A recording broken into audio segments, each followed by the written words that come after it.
Досым қазір үйге барған кезде папаның алдында айтып қойып жүрме, шегетініңді шетіңді түсінме. Я құрсын, мен ішпеймін да шекпеймін ғой, жүрші. Давай на, позор шашпа, кімдермен араласасың деп айтады. Бала, қалайсың? Кім мынау? Папа досым ғой, Хосайын деген. Ассалаумағалейкум аға, қалдыңыз қалай? Не жұмыс істейсің сен бала? Мен компьютер жинайтын аға. Бала десе, осы жас кезінен жұмыс жасау керек. Мен аға, ішпеймін, шекпеймін, айлада жүрмеймін.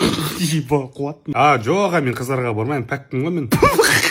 Қуасым. Не күліп отырсың шешеңді салай? Мала десе, осы пәк болып жүру керек. Тағы мен аға намаз оқимын, 5 уақыт оқимын. Жұманы да қылдырмаймын.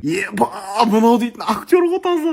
Мала десе, намаз оқып жүрсің, мала десе, красавчик жігітсің ғой. Садақа беріп тұрам аға, садақа. Қумаш қос, мала десе, осылай болып жүру керек міне. Красавчик бала екенсің. Дұрыс, осындайлармен дос болып алам, мен кеттім. Қуасың ба, қос, таза актерсың ғой, мал шеше. Алқашсың ғой сен, қалай базар жоқ кет. Жүрші болды, шейікші, темекі тартайықшы, жүріп кет. Темек тартайықсынес, ішейіксінес, мынау. Қотақпас екен мен, жақсы аға.